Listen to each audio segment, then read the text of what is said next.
दोस्तों, मेरे पास आपके लिए एक मज़ेदार वीडियो है। मुझे यकीन है आपको इसका हर सेकंड पसंद आएगा, क्योंकि मोहम्मद हिजाब को अभी अभी फिर से गुस्सा आ गया है और ये उनके सभी पिछले गुस्सों से भी बड़ा है, क्योंकि ये कैमरे पर है और पूरे 15 मिनट तक चलता है। ये 15 मिनट की शुद्ध कॉमेडी है। इस बार उन्होंने हम पर, ईसाइयों पर या पश्चिमी लोगों पर निशाना नहीं साधा। उन्होंने अपने ही लोगों को निशाना बनाया। वो अपना आपा खो बैठे, पूरी तरह से खो बैठे। तो मैं आपको थोड़ा सा पहले से बता देता हूँ। हाँ, तो मैं आपको थोड़ा सा संदर्भ देता हूँ। वो ये दिखावा कर रहे हैं कि मुसलमान अच्छे कामों के लिए पैसे दान करने में रुचि नहीं दिखाते। इस बात पर वो गुस्सा है। असल में ये बस उनका बहाना है। यही वो बात है जो उन्हें भड़काती है। लेकिन जब वो अपना गुस्सा दिखा रहे होते हैं तो उनके गुस्से के दूसरे कारण भी सामने आ जाते हैं। आइए देखते हैं। आइए देखें, इसे देखिए। वो अपने बॉयफ्रेंड के साथ बैठा है। उसके इतने सारे बॉयफ्रेंड हैं। और देखते हैं आज इस लाइव में कितना पैसा इकट्ठा होता है। मिस्टर एवरी ने $60,000 इकट्ठा किए ताकि बिना कानूनी ट्रेनिंग वाले व्यक्ति को रखा जा सके। उसने रोकने की कोशिश की और बोला, चलो यार, हमें ईसाइयों की तारीफ नहीं करनी चाहिए। एवरी ही गॉड लॉजिक है, जिनकी बहस मोहम्मद हिजाब से हुई थी और हिजाब ने उन पर कॉपीराइट स्ट्राइक भेजी। अब मोहम्मद हिजाब ने उन पर मुकदमा किया, जिस पर डगलस मरे ने प्रतिक्रिया दी। उन्होंने कहा, अगर वह एवरी पर केस करते हैं और उसे नुकसान होता है तो पैसे ट्रस्ट अकाउंट में जाएंगे और अंत में डगलस मरे को मिलेंगे। वह किसी भी तरह फंस गया है, लेकिन वह घमंडी, गर्वित और शोरगुल वाला है। तो यही उसका दिखावा है। ये छवि उसी की बनाई हुई है। वह बहुत दिखावटी है। इस आदमी की हर चीज दिखावे के लिए है। सब कुछ एक प्रदर्शन है। इसीलिए वो नाराज है कि कोई उसकी मदद नहीं करता। मुसलमान उसे पैसे नहीं देते। लेकिन जब बात ईसाइयों की आती है तो वे बहुत उदार होते हैं। देखो, वे वाकई ऐसे हैं। ईसाइयों ने नास्तिकों को भी दान दिया। ईसाई बहुत खुले विचारों और उदार है। लेकिन मुसलमानों की बात करें तो मैं ये नहीं कह रहा हूं। वो कह रहा है। मोहम्मद हिजाब अमेरिकी अदालत में। और सिर्फ इतना ही नहीं, एक ऐसे वीडियो के लिए जो पहले से ही ऑनलाइन है। एक ऐसे वीडियो के लिए जो पहले से ही ऑनलाइन है। यही बात है। और जो कहानी बनाई जा रही है वो ऐसे है जैसे आप जानते हैं क्या कहते हैं, हम इसे छुपा रहे हैं। वीडियो ऑनलाइन है। हाँ, तो ऐसा नहीं है। नहीं, ये कहानी नहीं है। ये बहुत बेईमानी है। वो इतने बेईमान क्यों? कहानी ये है कि उसने अपनी बात से पीछे हट गया। उसने सहमति जताई। अब वह एक तकनीकी बात के पीछे छुप रहा है। जैसा कि मैंने कहा, लाइव स्ट्रीम, रिकॉर्ड किया हुआ वीडियो नहीं। इससे क्या फर्क पड़ता है? उसे शर्मिंदगी हुई तो उसने गॉड लॉजिक वाले एवरी से हिसाब बराबर करने के लिए कॉपीराइट स्ट्राइक भेजी। वे कहते हैं, देखो इनका घमंड। हम इसे नहीं छुपा रहे हैं। वीडियो ऑनलाइन है और उसके 4 लाख से ज्यादा व्यूज हैं। तो आप उसे देख सकते हैं। आप बेझिझक वीडियो देख सकते हैं। ऐसा नहीं है कि हम वीडियो छुपा रहे हैं। हम अपनी वीडियो किसी को मुफ्त में नहीं दे रहे हैं। हम अपनी वीडियो किसी को मुफ्त में नहीं दे रहे हैं। आप जानते हैं, खासकर उन लोगों को नहीं जो मुस्लिम विरोधी हैं। बिल्कुल, खासकर जब आपने मान लिया कि वो इसे अपने चैनल पर डाल सकता है। फिर आपने कहा कि वो इसे अपने चैनल पर डाल सकता है। तो खैर, वो नाराज है तो कुछ है, कुछ उसे ट्रिगर कर रहा है। क्योंकि आप जानते हैं, वो सारी नकली हंसी, हाँ, वो सारी हंसी नकली है। मुझे पता है। वो ऐसा इसलिए करता है क्योंकि उसके दिमाग में उसे लगता है कि वो अपने विरोधियों को नीचा दिखा रहा है। उसके दिमाग में उसे ऐसा ही लगता है। लेकिन मुझे पता है कि एक पश्चिमी दिमाग कैसे काम करता है। वो इसे देखकर सोचते हैं, क्या बेवकूफ़ है ये, तो कृपया इसे करते रहो और ज़्यादा करो। असल में ये हमारी मदद कर रहा है। लेकिन फिर भी दिमाग अलग तरीके से बने हैं दोस्तों। इसी वजह से मैं कहता हूँ कि हम एक जैसे नहीं हैं। ये बातें आपको समझनी होंगी। आपको पश्चिमी दिमाग को समझना होगा ताकि आप समझ सके कि उन्हें कैसे हराना है। लेकिन वे नहीं समझते क्योंकि वे अपने सांस्कृतिक तरीके से व्यवहार करते हैं, जो है चिल्लाना और शोर मचाना। और मैं बड़ा गोरिल्ला हूं, तुम्हें मारूंगा। वह सोचता है कि ऐसे ही वह नैरेटिव की लड़ाई जीत लेगा। माफ करना मोहम्मद हिजाब, मोहम्मद नबिल हिजाब, तुम कुछ भी नहीं जीतोगे। और यही वजह है कि समय समय पर हम ऐसी मानसिक टूटन के मामले देखते हैं। मैंने कभी डेविड वुड को मानसिक रूप से टूटे नहीं देखा। मैंने इंस्पायरिंग फिलॉसफी को कभी मानसिक टूटन से गुजरते नहीं देखा। वे वफादार और अपने विश्वास के प्रति ईमानदार है। वो मानता है कि वो कुछ में विश्वास करता है पर दिखावा करता है। वो अपने दर्शकों के प्रति ईमानदार नहीं है, इसलिए गुस्से में है। यही चलता रहता है। 67 तो 67,000 जो भी डॉलर इकट्ठा हुए, आप उसका वीडियो उसके चैनल पर देख सकते हैं जो पहले से ही इस चैनल पर है। हाँ, यह दिखाता है कि उनके पास कितना पैसा है जिसे वे बर्बाद करने के लिए तैयार हैं। सिर्फ इतना ही नहीं, सोचिए अगर वो पैसा किसी लेबनानी को देता, भाई उसे वो देना चाहिए। देखो गरीब लोग हैं भाई, धोखाधड़ी करने के बजाय, पैसे लेके उसे छुपाने के बजाय, हम चाहते हैं कि जो पैसा तुम दे रहे हो उसकी रसीदें दिखाओ। जो तुमने इन लोगों से लिया है हम उसकी रसीदें देखना चाहते हैं। मेरा मतलब आखिर कौन परवाह करता है तुम्हारे बारे में? मैं नतीजे देखना चाहता हूं। भाई, तुम्हें जो भी चाहिए, किसी को कोई फर्क नहीं पड़ता। मैं देखना चाहता हूं, मैं रसीदें देखना चाहता हूं। तुम्हारे ईसाई लोगों को तुमसे कहना चाहिए, हम तुम्हारा ठग देखना चाहते हैं। तुम गिद्ध और ठग हो, रसीदें दिखाओ। तुम इसे क्या कहते हो, वकील कितना चार्ज कर रहे हैं और पैसा कैसे खर्च हो रहा है जब वो तुम्हारे अकाउंट में जा रहा है। अब ईसाई लोग उसे ज्यादा पैसे देंगे क्योंकि उन्हें ये पसंद है। तुम्हारा मानसिक संतुलन बिगड़ रहा है। प्रिय ईसाई अनुयायियों, ईश्वर का तर्क देखो।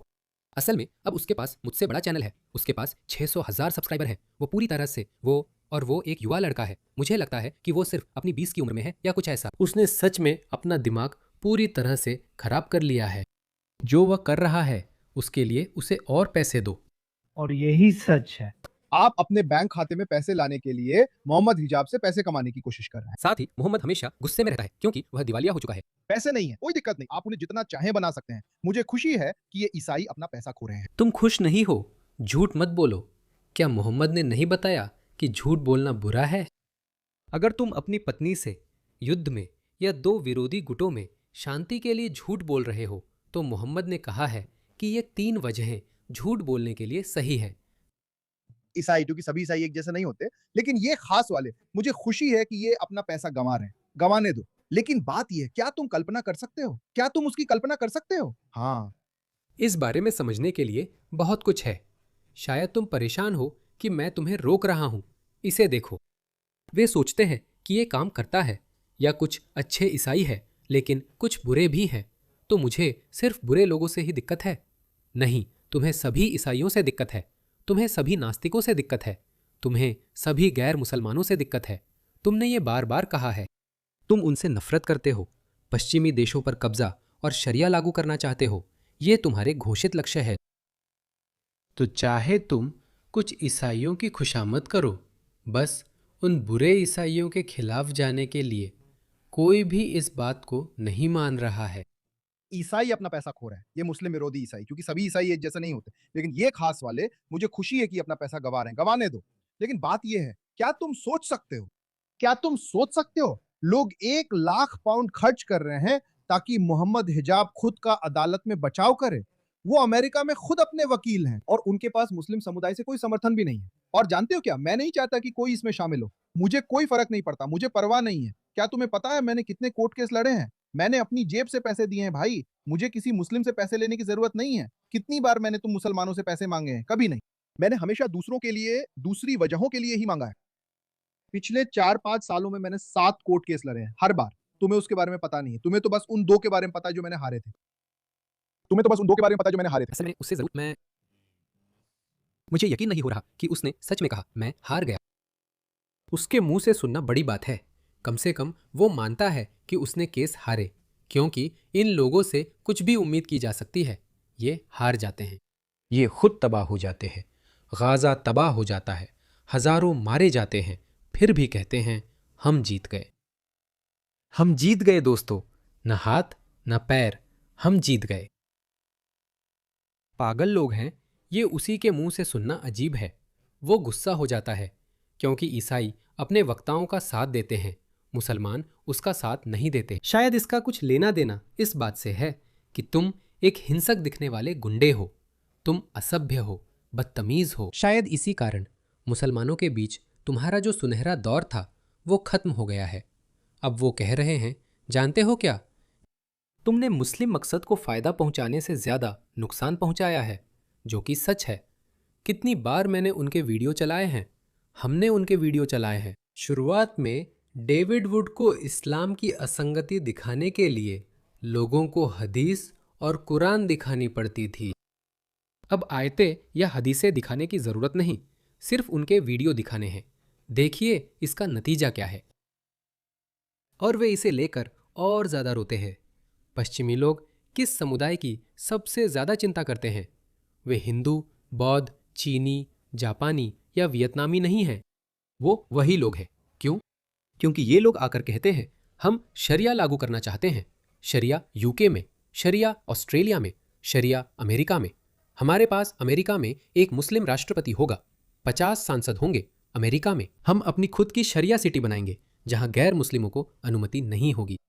ऐसा कहते और बकवास करते रहो, ये हमारे लिए काम करता है। उस समय उनका घमंड उन्हें जीत का भरोसा देता है। वे अल्लाह का संदेश फैला रहे हैं। हमारे पास कुछ लाल बालों वाले कुछ धर्मांतरित लोग हैं। अच्छा है, सोचते रहो कि तुम जीत रहे हो, जबकि असल में नहीं हो। असल में 8, जिसमें से एक हॉलैंड में था, जिसमें मैंने सच में जीत हासिल की थी, और वो एक ऐतिहासिक जीत थी। लेकिन बात यह है, मेरे ऊपर बहुत बहुत बहुत बहुत सारे कोर्ट केस हुए हैं। उनमें से कई सुलझ गए, कई में हमने जीत हासिल की, कई में हम हार गए। यही तो इसका खेल है। मुझे फर्क नहीं पड़ता, मैंने कभी आपसे अपने मुकदमों के लिए पैसे नहीं मांगे। मुझ में ये हिम्मत नहीं थी। मैं कभी इतना बेशरम नहीं रहा कि अपने लोगों से पैसे मांगू। मैं तो यूट्यूब पर विज्ञापनों या जो भी हो उससे पैसे कमा लूंगा। मैं वो पैसा लूंगा और खुद ही उसे सदका के तौर पे इस्तेमाल करूंगा, ताकि अल्लाह के दुश्मनों के खिलाफ अपनी जंग को फंड कर सकूं। और मुझे खुशी है, मैं बहुत खुश हूं, और मुझे इस बात पे बहुत गर्व है कि मेरे सारे दुश्मन अल्लाह के सबसे बड़े दुश्मन हैं। उसके सबसे बड़े दुश्मन, इस्लाम के सबसे बड़े दुश्मन, मुसलमानों के सबसे बड़े दुश्मन, मुझे खुशी है और अल्लाह सुब्हानहू तआला के सामने मुझे इस बात पे गर्व है कि डगलस मरे मेरा दुश्मन है, डेविड वुड मेरा दुश्मन है, ये लोग मेरे दुश्मन है। हाँ, मुझे खुशी है कि ये लोग मुझसे इतनी नफरत करते हैं कि मुझे नुकसान पहुंचाने की कोशिश करते हैं। डगलस मरे और द स्पेक्टेटर मुझे गिराने पर 1 मिलियन पाउंड खर्च कर रहे हैं। अब दूसरे लोग भी जो किसी और देश से हैं 1-2 लाख खर्च कर रहे हैं। और मुस्लिम समुदाय, मैं आपसे मुझे अमीर बनाने के लिए नहीं कह रहा हूं, और मैं आपको बताता हूं, मैं आपको ये बात मुफ्त में बता रहा हूं, बिल्कुल मुफ्त में। मैं अमीर नहीं हूं। आप लोग जानते हैं कि मैं अमीर नहीं हूं। वैसे मैं अभी भी सरकारी आवास का किराएदार हूं।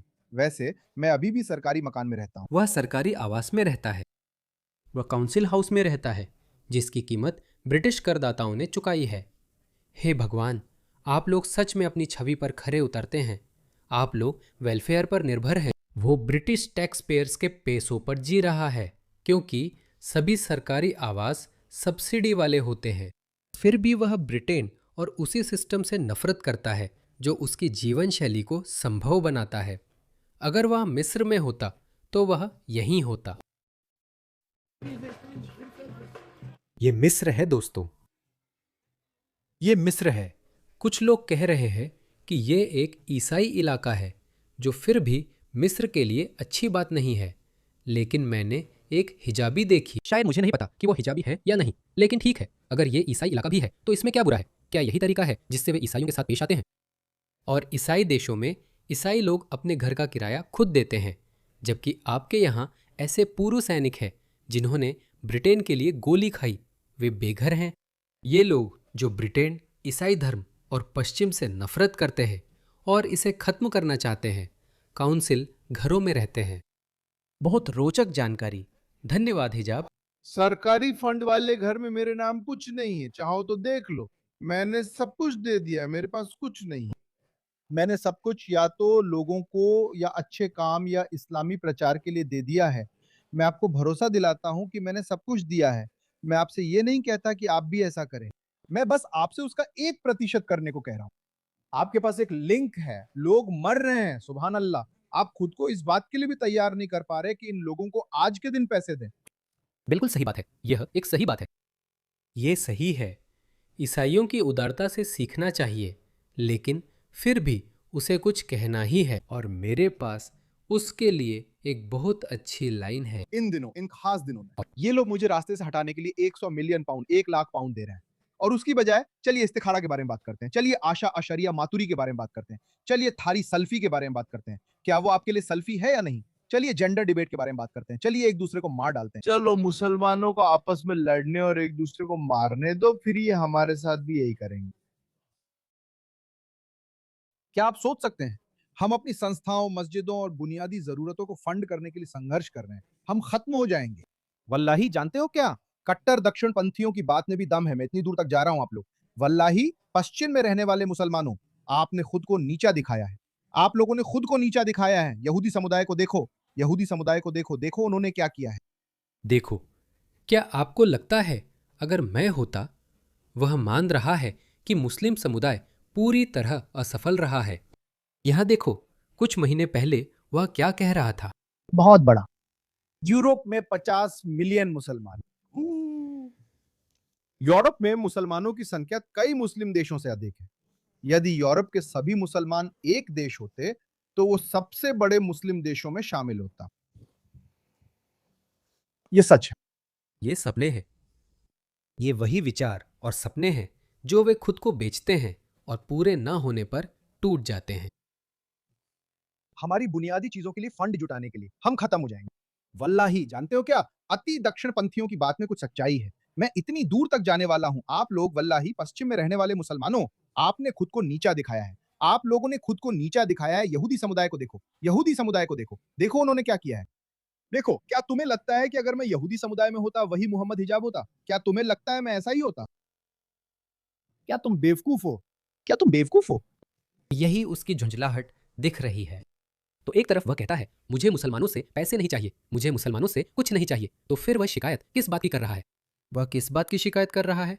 अगर मैं यहूदी समुदाय में सुपरस्टार होता तो मेरे साथ कहीं बेहतर व्यवहार होता। आप क्या कह रहे हैं? आपने तो कहा था कि पैसे नहीं चाहिए।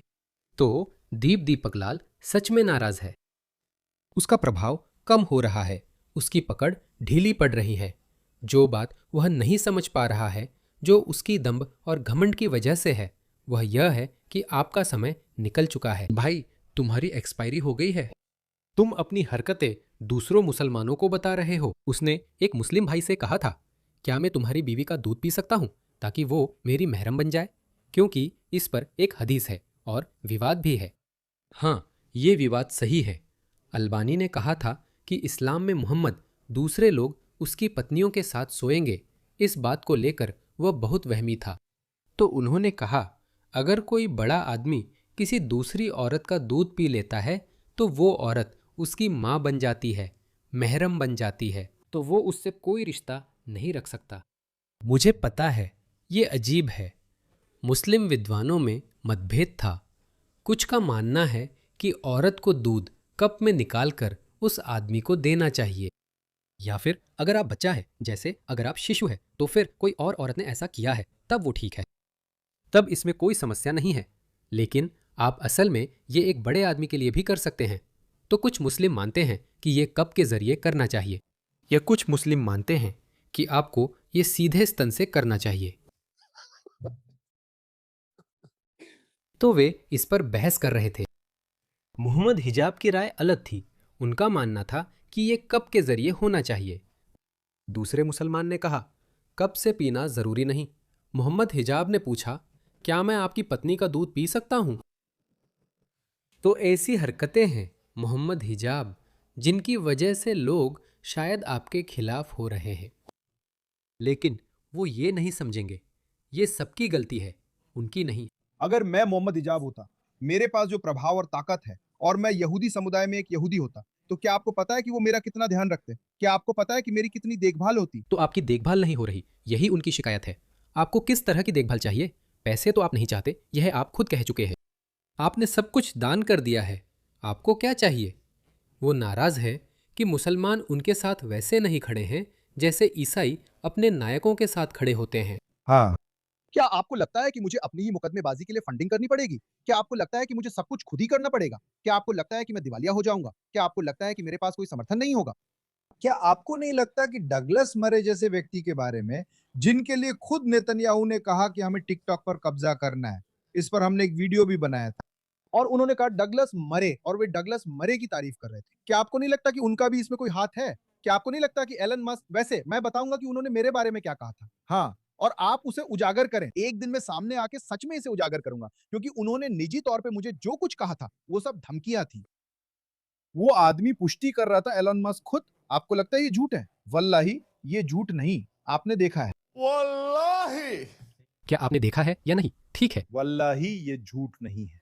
और मेरे पास हाँ सब कुछ दस्तावेज में है वगैरह। वगैरह वगैरह। कुछ लोगों को भेजा और फिर अगले हफ्ते एलन मस्क सामने आए। उन्होंने मेरा नाम नहीं लिया, लेकिन उन्होंने कहा, जानते हो टॉमी रॉबिन्सन का क्या कहते हैं, एक कोर्ट केस है, क्या उन्होंने ऐसा नहीं कहा था? और उन्होंने कहा उस कोर्ट केस में मैं उसका खर्च उठाऊंगा। कोर्ट केस मेरे खिलाफ था, मैंने ही उन्हें कोर्ट में घसीटा। एलन मस्क, नेतन्याहू मेरे दुश्मनों का समर्थन कर रहे हैं। हम 10,000 पाउंड स्टर्लिंग भी नहीं जुटा सकते ताकि लेबनान के मिसाइल पीड़ित गरीबों को बचा सकें जो इमारतों में मारे गए। अल्लाह, तुम कलंक हो वल्लाही। व इन ततवल्लु या इस्तब्दिल अल कौम मिन बैरकुम सुम्मा ला यकूनु अमसालकुम। वल्लाही समस्या तुम में है मुसलमानों, समस्या तुम में ही है। जो तुमने किया है वही समस्या है। ये तुम्हारी गलती है। ठीक है, ठीक है। जानते हो क्यों? क्योंकि तुम खुद का भी ध्यान नहीं रख सकते। हम अपना ही घर नहीं संभाल सकते मुसलमान। मैं आज यहाँ ईसाइयों पर हमला करने नहीं आया हूँ, और मैं यहाँ नास्तिकों पर हमला करने भी नहीं आया हूँ। जानते हो क्या? मेरा हमला है। धन्यवाद, आज वो हमला नहीं करेंगे। अपन मुसलमानों पर, क्योंकि वे सबसे ज्यादा हकदार हैं। तुम्हारे पास कुरान, सुन्नत, पैगंबर मोहम्मद सल्लल्लाहु अलैहि वसल्लम है, फिर भी तुम सब असफल हो गए। खैरुल थाइस सईद, तुम वही लोग हो जो झाग की तरह हो। तुमने उम्मत के लिए क्या किया है? तुमने किसी के लिए क्या किया है? तुम तो सबसे गरीबों के लिए भी पैसे नहीं जुटा सकते। हमारे लोग ही सबसे ज्यादा बमबारी का शिकार क्यों हो रहे हैं? हमारे लोग ही सबसे ज्यादा मारे क्यों जा रहे हैं? हमारी कौमें इतना अपमानित क्यों हो रही? तुम्हारे किरदार की वजह से। वो मेरी लाइन थी जिसे मैं बचा कर रख रहा था। तुम्हें पीटा जा रहा है, तबाह किया जा रहा है, हराया जा रहा है और अपमानित किया जा रहा है, और दुर्भाग्य से बहुत सारे लोग मर भी रहे हैं क्योंकि तुम्हारी प्राथमिकताएं सही नहीं हैं। जब तुम सेक्स को लेकर जुनूनी नहीं होते, तब तुम स्वर्ग में सेक्स को लेकर जुनूनी होते हो। तुम शहादत को लेकर जुनूनी हो रहे हो। तुम दुनिया पर कब्जा करने के बारे में जुनूनी हो रहे हो। तुम एक पुरानी विचारधारा का पालन कर रहे हो। हम साम्राज्यों के युग में भी रहे हैं और धर्मों के युग में भी रहे हैं। फिर हम राजशाही के युग में भी रहे। अब हम राष्ट्र राज्यों के युग में हैं। तुम्हारा समाज चलाने का तरीका पुराना हो गया है। अब चीज़ें ऐसे नहीं चलती। तुम बार बार सिर दीवार से मारते रहो, नतीजा नहीं बदलने वाला। यही वजह है। लेकिन तुम एक कट्टरपंथी, जिद्दी इंसान हो, या तुम में से ज्यादातर ऐसे ही हो, और तुम कभी नहीं सीखोगे। यही अंधी आस्था करती है। तुम समय के साथ बदलने या आगे बढ़ने में असमर्थ हो। तुम उसके काबिल नहीं हो, इसी वजह से तुम्हें अपमानित होना पड़ रहा है। इसका कारण यह नहीं है कि ईसाई अपने हीरोज का समर्थन कर रहे हैं, या एलन मस्क टॉमी रॉबिन्सन का समर्थन कर रहे हैं, या नेतन्याहू डगलस मरे को थम्स अप दे रहे हैं। यही वजह नहीं है कि तुम्हें अपमानित होना पड़ रहा है। तुम अपमानित हो रहे हो क्योंकि तुम्हारी नीतियां गलत हैं। तुम पश्चिम में आए, तुम काउंसिल के मकान में रहते हो, और फिर भी तुम उसी व्यवस्था को कमजोर करने की कोशिश करते हो जिसने तुम्हें सब कुछ दिया। तुम दयनीय और गलत हो, इसलिए हमेशा हारते रहोगे। मैंने हमेशा यही विश्वास किया है कि ये लोग सफल नहीं होंगे। मेरे वीडियो देखो, मुझे याद है मैं हमेशा यही कहता रहा हूं। मानवता की सबसे महान सभ्यता, पश्चिमी सभ्यता, पूरी तरह परिपूर्ण नहीं है, लेकिन ये बर्बर लोग इसे नष्ट नहीं कर सकते। ऐसा हो ही नहीं सकता, ऐसा कभी नहीं हो सकता, और मैं इसे मानने से इनकार करता हूं, लेकिन आप इसे होते देखेंगे। ये होने वाला है। इन सभी लोगों को वापस उनके देश भेज दिया जाएगा। उन्हें उनके घर भेजा जाएगा क्योंकि उनका पश्चिम में कोई स्थान नहीं है। काउंसिल के मकानों में रहने वाले कृतज्ञ लोगों की जगह ये घर ज्यादा हकदार लोगों को मिलने चाहिए। हम ही क्यों? इसका कारण ये है कि सुभान अल्लाह, कुरान भी हमें बताता है कि तुम वही करोगे जो नबी ने हमें बताया था। तुम उनसे पीछे चलोगे जो तुमसे पहले आए थे, और जरा तुम इंच दर इंच, हाथ की चौड़ाई दर हाथ की चौड़ाई उनका अनुसरण करोगे। मतलब तुम बस बंटवारे के तरीकों का ही अनुसरण करने वाले हो। ये लोग इतने फिरकों में बट गए, इतने फिरकों में, और हम भी उतने ही फिरकों में बटने वाले हैं। हम बटेंगे, हम कुल्लु हिज़्बिन बिमा लदैहिम फरिहून की तरह बटेंगे। हिज़्बिन बिमा लदैहिम फरिहून। कुरान कहती है हर फिरका अपने में खुश है। अल्लाह यही कहते हैं, मुसलमानों का हर फिरका, कुल्लु हिज़्बिन बिमा लदैहिम फरिहून, तुम एक दूसरे पे अटैक कर रहे हो। अखी हम मर चुके हैं। वो यही अपने पूरे करियर में करता रहा है। वो हमेशा गलत मुसलमानों पर ही हमला करता रहा है। जिस दुनिया की शिकायत करता है उसी के बनाने में उसने मदद की है और अब उस पर आरोप लगे हैं। पहले ही खत्म हो गया। हम टूट चुके हैं। हम अपने सबसे गरीब लोगों के लिए भी पैसे नहीं जुटा सकते। तुम कलंक हो। मुझे एहसास हुआ कि मुसलमान ही समस्या है। असल में अगर मैं वीडियो बनाना जारी रखूंगा तो सही यही होगा कि मैं तुम्हारे बारे में ही वीडियो बनाऊं। वल्लाही। ईसाइयों को भूल जाओ, उन्होंने तुमसे बेहतर किया है। उन्हें देखो, कुछ देशों को देखो, वे तुम्हारे देशों से कहीं बेहतर है। ये सच है, ऐसा ही है। उसने अब स्वीकार किया। पहली बार सुनते समय मैं वह हिस्सा मिस कर गया था। उसने माना कि मुस्लिम देश नरक जैसे हैं। लेकिन जब हम उन्हें यह बताते हैं तो वो इसे नस्लवाद कहते हैं। असल में नहीं, वह नस्लवाद के पीछे नहीं छुपता। जानते हो, दूसरे लोग ऐसा करते हैं लेकिन उनके लिए यह स्वीकार करना बहुत मुश्किल है, लेकिन यह सच है। असल में वे जानते हैं कि हम जो बताते हैं वह सच है। उनके पास गंदगी भरे इलाके हैं। उनके पास गंदगी भरे इलाके हैं। उनके समाज असफल है और इसका कारण है कि उनके लोग असफल है, और लोग असफल है क्योंकि वे एक असफल विचारधारा का पालन कर रहे हैं। मैंने आपको अभी बताया, ये बस काम नहीं कर सकता। आज के समय में 21वीं सदी में राष्ट्र राज्यों के युग में आपको मजबूत सीमाएं, मजबूत कानून और एक प्रमुख संस्कृति की आवश्यकता है, और यूएई और सऊदी अरब बेहतर हो रहे हैं। वे बेहतर हो रहे हैं क्योंकि वे इस्लाम से दूर जा रहे हैं। जितना दूर जाएंगे देश उतना बेहतर होगा। उसे यह पता है। गरीबों को खिलाने का उनका तरीका कुछ मामलों में बेहतर है। यहूदियों को देखो, वे तुमसे बेहतर एकजुट हुए हैं और अल्लाह ने उनके बारे में यही कहा है, तहसुबुहुम जमीअन व कुलूबुहुम फी शत्ता ज़ालिका बिअन्नहुम कौमुन ला यक़िलून।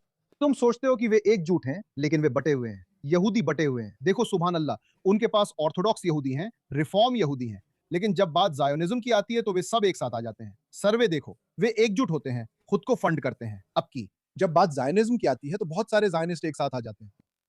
उन्होंने इससे बेहतर काम किया है। दुनिया में 1 करोड़ यहूदी हैं, जबकि सिर्फ काहिरा में 2 करोड़ मुसलमान हैं। दुनिया में कुल यहूदियों से दुगने मुसलमान सिर्फ काहिरा में हैं।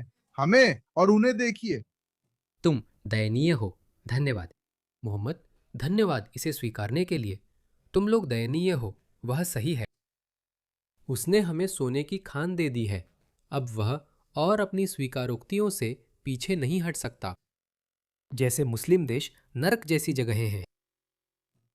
ईमानदार बने और हकीकत की बात करें। ईमानदार बने। देखो हम कितने एकजुट और बटे हुए हैं। चलिए 1 सेकंड के लिए ईमानदार बनते हैं। हमने बस मुजामला, झूठ और मुसलमानों को अच्छा महसूस कराने और माफी मांगने जैसी बातों से अब बहुत हो गया है। मैं इस्लाम का बचाव करने वाला हूँ। मुझे कोई दिक्कत नहीं है अगर वे इस्लाम और पैगंबर के बारे में बात करते हैं और वो सब, लेकिन मुझे मुसलमानों की सफाई देने वाला बनने की जरूरत नहीं है। और असल में हमें मुसलमानों की सफाई देने वालों की जरूरत नहीं है। जानते हो हमें किसकी जरूरत है? हमें ऐसे लोगों की जरूरत है जो आपको, मुसलमानों को, ये बताएं कि आप गलत हैं, कि आप लोग कमजोर हैं, आप लोगों में हिम्मत नहीं है, आप अपने साथियों से जलते हो, आप किसी को अच्छा होते देखना नहीं चाहते। जब कोई और इंसान अच्छा करता है तो आप उसे बर्बाद कर देते हो, आप उसे नीचे गिरा देते हो। देखो वह किस बारे में बात कर रहा है। असल में वह अपने ही बारे में बात कर रहा है। वहीं से उसका घमंड, उसका अभिमान आता है। तो पहले उसने कहा, तुम लोग मेरी देखभाल नहीं कर रहे हो। अगर मैं यहूदी दुनिया में यहूदी होता और मेरे पास ऐसी ताकत होती तो लोग मुझे बहुत प्यार करते। वे मुझे सिर आंखों पर बिठा लेते, लेकिन तुम लोग मेरी देखभाल नहीं करते। और अब वह एक कदम और आगे बढ़ गया है। देखो, यह सब बस एक दिखावा है। हो सकता है कि वह उस फंडरेजर की परवाह करता हो जो वह कर रहा है, लेकिन इसके अलावा कुछ और गहरे शिकवे हैं जो सामने आ रहे हैं। तो उसे लगता है कि मुस्लिम समुदाय उसे उतनी इज्जत नहीं देता जितनी उसे मिलनी चाहिए, और वे उससे जलते हैं। तुम मुझसे जलते हो क्योंकि मैं ऊंचे मुकाम तक पहुंचा हूं। मैं ऊपर पहुंच गया, लेकिन तुम जलते हो। तुम्हारा खेल खत्म लड़के, मैं गिर गया हूं। कोई भी लड़का अच्छा बनता है जब कोई और लड़का आगे बढ़ता है तो तुम उसे बर्बाद कर देते हो, तुम उसे नीचे गिरा देते हो। हमारे रूढ़िवादी समाज में कोई भी लड़का, हमारे पास कौन है जिसे हमने रौंदा नहीं है? हमने उसे रौंदा और अपमानित किया ताकि वह कुछ अच्छा ना कर सके। तो हमारे पास कोई भी महान लड़का नहीं हो सकता जो रूढ़िवादी हो और थोड़ा बहुत मुख्यधारा का हो या जो भी हो। हमारे पास ऐसा नहीं हो सकता, क्योंकि अगर हमारे पास ऐसा होगा तो तुम परेशान हो जाओगे, तुम जलन महसूस करोगे, और हमें तुम्हारी जलन का ध्यान रखना पड़ेगा। अपनी जलन पे काबू रखो, अपनी जलन पे काबू रखो। हमें तुम्हारी जलन के हिसाब से चलना पड़ेगा। सुनो गोरिल्ला, क्या तुम्हें नहीं लगता कि जो गुस्सा तुम अपने ही लोगों पर निकालते हो वही खुद को सुधारने और अपने महिलाओं के साथ किए दुर्व्यवहार पर लगाना चाहिए? तुमने अपोस्टेट प्रॉफिट की पत्नी के साथ भी ऐसा किया था। अभी हाल में तुमने गॉड लॉजिक और उसकी पत्नी के पीछे हाथ डाला, जबकि इसका उससे कोई लेना देना नहीं। जैसे मैंने कहा, तुमने दूसरे मुस्लिम मर्दों की बीवियों को भी निशाना बनाया, इसका भी उससे कोई संबंध नहीं। तुम तो एकदम परफेक्ट हो, है ना? ये तुम्हारी घटिया जलन से भी बड़ा है। तुम जलते हो, बहुत सी वजह है जिनकी वजह से हमें वो नहीं मिल रहा जो हमें चाहिए, या हमारे पास वो ताकत नहीं है जो होनी चाहिए। वो तुम्हारी जलन की वजह से है। यही असली समस्या है। तुम्हें अपनी जलन पर काबू पाना होगा मुसलमान, बहुत हो गया। क्या तुम्हें नहीं दिखता कि ये एक और भी बड़ी समस्या है? क्या तुम्हें नहीं दिखता कि हमारे सामने और भी बड़ी परेशानियां हैं? अपनी जलन पे काबू रखो मेरे दोस्त, अपनी जलन पे काबू रखो। बहुत हो गया। क्या तुम चाहते हो कि मैं हमेशा गोरे ईसाइयों पर हमला करूं?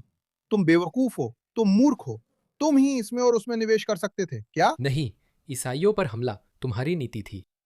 मुझे शक है कि तुमने हर हफ्ते सर्वे किया और अपने 1, 2, 3 लाख नियमित फॉलोअर्स से पूछा कि अरे, क्या मुझे इस हफ्ते ईसाइयों पर हमला करना चाहिए?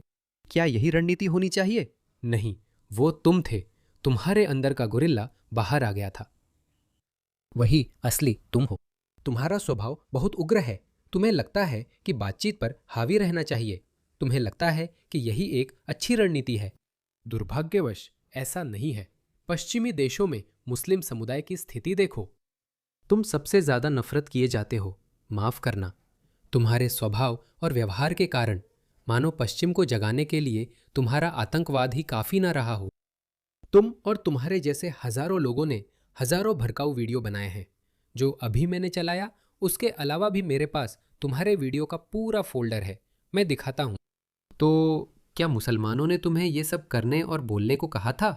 उन लोगों ने जो तुम ताकत और घोड़ों से कर सकते हो। कि तुम डर फैलाओगे, तुम आतंकित करोगे। तुम गैर मुसलमानों को आतंकित करोगे? उसे ये मजाकिया लगता है। वह दोष अपने अनुयायियों पर डाल रहा है, जैसे कह रहा हो, क्या तुम चाहते हो कि हम हमेशा ईसाइयों पर हमला करें? मैं ईसाइयों पर हमला नहीं चाहता, तुम चाहते हो। ये तुम नहीं, तुम्हारा धर्म है जो ऐसा करने को कहता है, क्योंकि इस्लाम यही है। इस्लाम एक बहुत ही हिंसक, बर्बर, पुरातन राजनीतिक सिद्धांत है।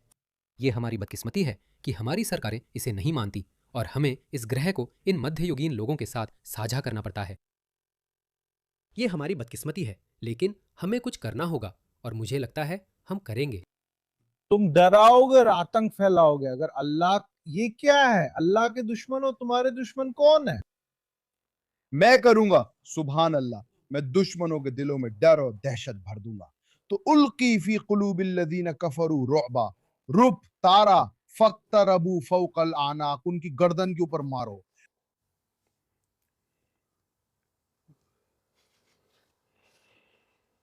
क्या तुमने देखा?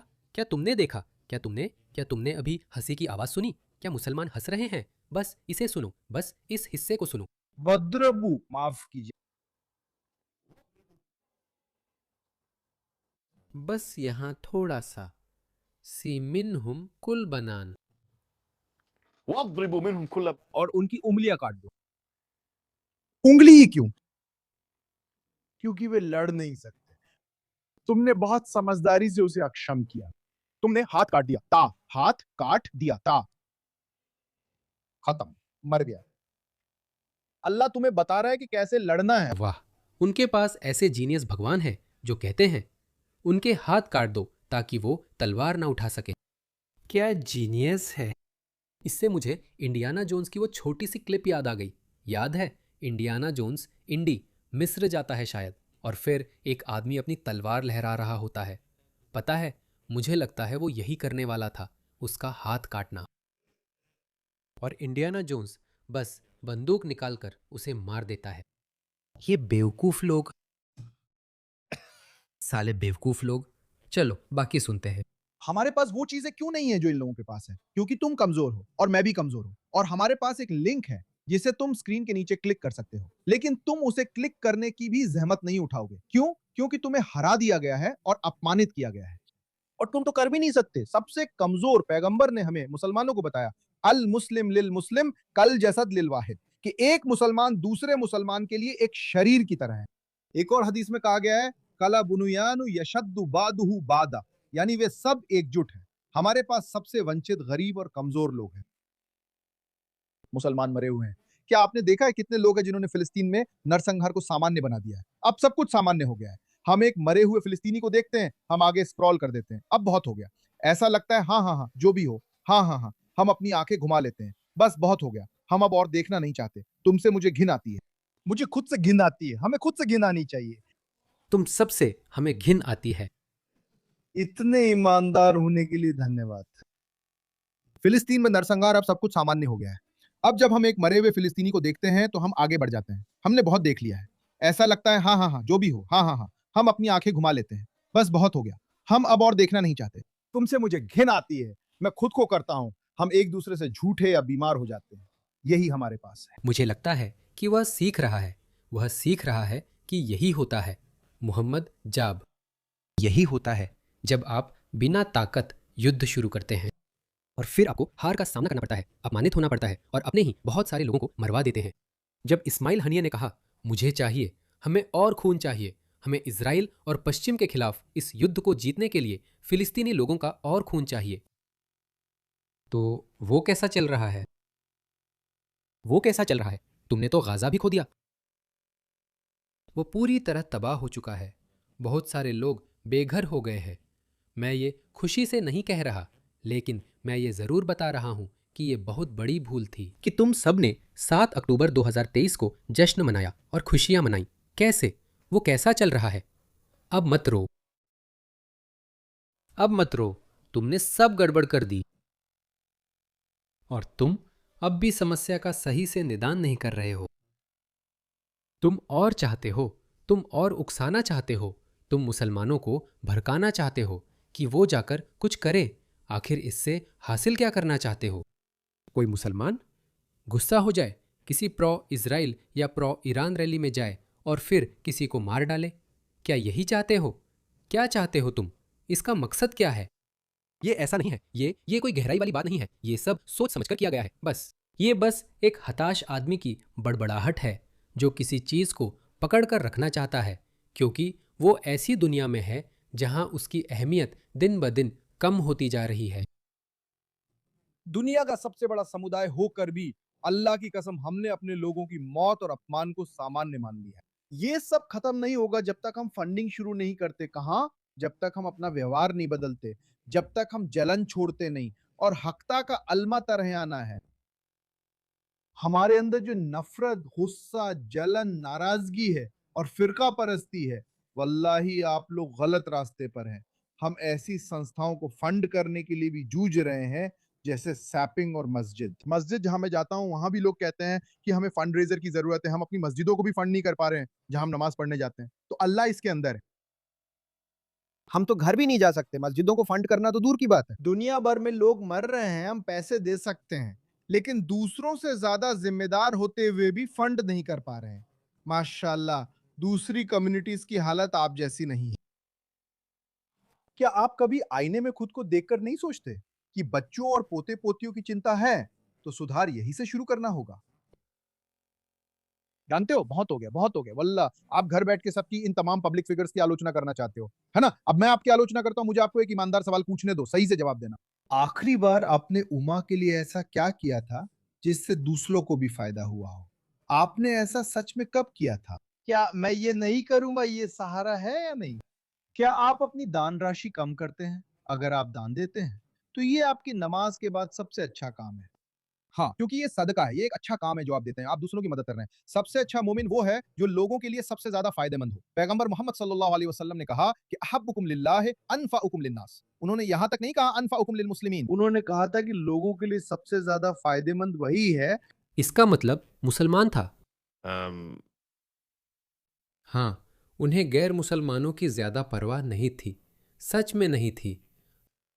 आप गैर मुसलमानों की परवाह कैसे कर सकते हैं जब आप उन्हें 3 विकल्प देते हैं, धर्म बदलो, जजिया दो या लड़ो और मरो। उसने कहा अनफाकुम लिन्नासी, सबसे अच्छे और प्रिय मोमिन वही हैं जो लोगों के लिए सबसे ज्यादा फायदेमंद है। आपने क्या किया? मोहम्मद इजाज, आपने गैर मुसलमानों के लिए क्या किया? अगर मोहम्मद का कथन सभी लोगों के लिए है, सिर्फ मुसलमानों के लिए नहीं, तो आपने क्या किया है? आपने कभी गैर मुसलमानों के लिए क्या किया है? मुझे नहीं लगता उन्होंने कुछ किया, बस उन्हें परेशान किया, उनकी संस्कृति, परंपरा, देश को नीचा दिखाया और वेलफेयर सिस्टम का दुरुपयोग किया। मुझे जवाब दीजिए, बस अगले 10 सेकंड के लिए सोचिए, खुद से पूछिए, आपने मुसलमानों के लिए क्या किया है? आपने क्या किया है? आप ऐसे क्यों पूछ रहे हैं जैसे आपको तुरंत जवाब मिलने वाला है? मुझे यकीन है कि बहुत सारे लोग हैं जो कहेंगे मैंने ये किया है, वो किया है और ये भी किया है, लेकिन वो अपनी सीट पर ऐसे बैठा है जैसे बस बस अब वो मेरी पकड़ में आ गया, हाँ मैंने पकड़ लिया। भाई तुमने क्या किया है? हमने क्या किया है? हमने क्या किया? मैं नहीं कह रहा कि तुमने कुछ नहीं किया, सोचो। मैं कह रहा हूं आपने गैर मुसलमानों के लिए कुछ नहीं किया। क्या आपने चैरिटी के लिए पैसे दिए हैं? क्या आपने उन्हें इस्लामी प्रचार के लिए पैसे दिए हैं? क्या आप ऐसा कर रहे हैं? क्या आप इसका समर्थन कर रहे हैं? तुम इतने घमंडी हो कि इस्लामी प्रचार के बारे में एक सकारात्मक टिप्पणी भी नहीं छोड़ सकते, लेकिन तुम इतने घमंडी हो कि एक वीडियो भी साझा नहीं कर सकते। मैं तुम्हें कहता हूं, कम से कम इस एक वीडियो को यहां साझा कर दो। यह सूक्ष्म गैसलाइटिंग है। मेरे व्यूज कम हो गए हैं, आप न तो टिप्पणी कर रहे हैं न ही वीडियो साझा कर रहे हैं।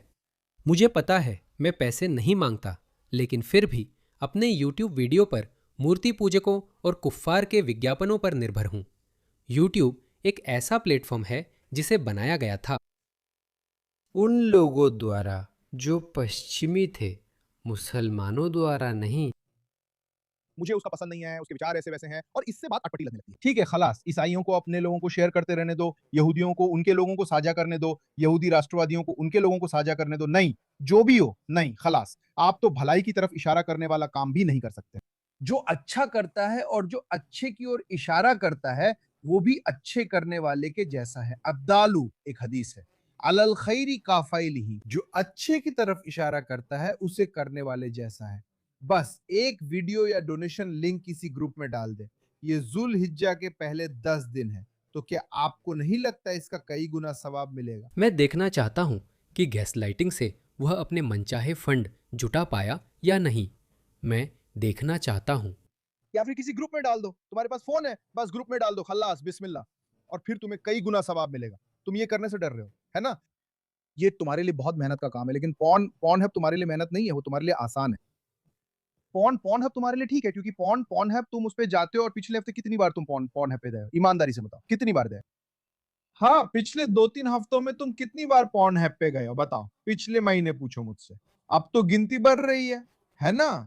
अब चूंकि तुम इतने बार पॉन हब पे गए हो, तुम इतने बार पॉन हब पे गए हो, लेकिन तुम कभी चैरिटी पे नहीं गए। तुम्हारे पास खुद को थोड़ी खुशी देने और खुद को थोड़ा माइक्रो पकड़ने के लिए सारी ऊर्जा है। और मैंने हस्ते मैथुन किया। तुम यहाँ 2-4 बटन भी नहीं दबा सकते, है ना? हाँ, क्या तुम नहीं देख रहे हो? तुम सोचते हो कि तुम्हारी खुशियां ही पूरी दुनिया है, इसीलिए हुब्बु दुनिया व कराहियतुल मौत कहा गया है। दुनिया से मोहब्बत और मौत से नफरत, यानी कराहियतुल मौत मतलब मौत से नफरत। जबर, तुम एक डरपोक हो। हाँ, तुम एक डरपोक हो। मुसलमान डरपोक हो जाएंगे। तुम सोचते हो कि अब उनमें से अधिकतर बहादुर हैं। अधिकांश मुसलमान अब साहसी नहीं हैं। और तुम भी नहीं हो मोहम्मद, क्योंकि तुम गाजा नहीं गए और अपनी कही बात पर खुद पैसा नहीं लगाया। मैं वीडियो का लिंक ढूंढने की कोशिश कर रहा हूं, चाहे उसे पैसे मिले या नहीं। देखो, उसके पास पेट्रियन अकाउंट है। पेट्रियन पर आप पैसे मांगते हैं, यही फंड रेजिंग का तरीका है। मेरा भी पेट्रियन पेज है, मैं सभी पेट्रन्स का स्वागत करता हूं। हाँ, मुझे नहीं पता वो सफल हुआ या नहीं, लेकिन इसके बाद इसे देखो। यही लोग कहते हैं कि हमें अलग मुस्लिम देश चाहिए, हम एक ताकत है। वो हमेशा पश्चिमी स्थिरता, पश्चिमी राष्ट्रीय पहचान, पश्चिमी देशों को कमज़ोर करने की कोशिश करता है, हमेशा उसे कम आंकने और कमज़ोर करने की कोशिश करता है। और देखो, जब उसे बर्नआउट हुआ था उसी समय की बात है। वो ट्वीट करता है कि अगर पश्चिमी अति दक्षिणपंथी खुले आम मुसलमानों के खिलाफ भेदभावपूर्ण कानून और अति राष्ट्रवाद बढ़ा रहे हैं तो उन्हें भी वैसा ही ढांचा क्यों ना अपनाना चाहिए। जब आप रोज उन्हें याद दिलाते हैं कि आप शरीयत और कब्जा करना चाहते हैं, तो वो उस लेबल को गर्व से क्यों ना अपनाएं। आपका मतलब क्या है? क्या? कौन सा लेबल? वो किसके बारे में बोल रहा है? अति राष्ट्रवादी ढांचा या लेबल? मुझे लगता है कोई भी देशभक्त इससे नहीं भागेगा। या वो भेदभावपूर्ण कानून कहना चाहता है, वो कोई लेबल नहीं है। आपने उन्हें पहले ही पश्चिमी अति दक्षिणपंथी कहा, जो लोग मानते भी हैं, लेकिन अब फर्क नहीं पड़ता। जब राजनीति में फांसीवाद है तो देशभक्ति क्यों? तो आप कह रहे हैं कि खुद को फिर से फांसीवादी कहना चाहिए? आप उन्हें जो चाहे कह सकते हैं। हम असहमत हैं। ये फांसीवाद नहीं है। अपने देश, अपनी मूल्यों और अपनी राष्ट्रीय पहचान के लिए खड़ा होना फांसीवाद नहीं है। ये आपके जीवन के तरीके की रक्षा करना है। आप तो उससे भी आगे हैं। आप अपने जीवन के तरीके की भी रक्षा नहीं कर रहे हैं, क्योंकि वह खतरे में नहीं है। मिस्र में आप वास्तव में गैर मुस्लिम देशों में इसे आक्रामक रूप से फैला रहे हैं। इससे आप क्या बन जाते हैं? यह फांसीवाद नहीं है, इसलिए वे इसे फांसीवादी नहीं कहते। तो ठीक है, लगातार भ्रमित करना, लेकिन क्योंकि वे पश्चिम की अपनी समझ और अपनी बुरी महत्वाकांक्षाओं की पहचान में इतनी बुनियादी रूप से गलत है, वे उससे इतने अनजान हैं। यही वजह है कि वे सफल नहीं होंगे। दोस्तों, उम्मीद है आपने उस बौखलाहट का आनंद लिया होगा जो हमारे साथ लंबे समय रहेगी। मैंने उसे कई बार डाउनलोड किया है। लगता है हमें उसका कुछ हिस्सा क्लिप करना चाहिए। संक्षेप में, ऊपर ऊपर से वह गुस्से में है। वह इस बात से गुस्से में है कि मुसलमान उतना दान नहीं कर रहे हैं जितना कि ईसाई और यहूदी करते हैं। वह इस पर गुस्सा है कि उसे समुदाय में पहचान नहीं मिल रही। जैसी पहचान यहूदी और ईसाई अपनी हस्तियों को देते हैं, वैसी उसे नहीं मिल रही है, और वे सब उससे जलते हैं, और मुस्लिम देश बेकार हैं। धन्यवाद हैरिस सुल्तान इस शानदार मनोरंजन के लिए।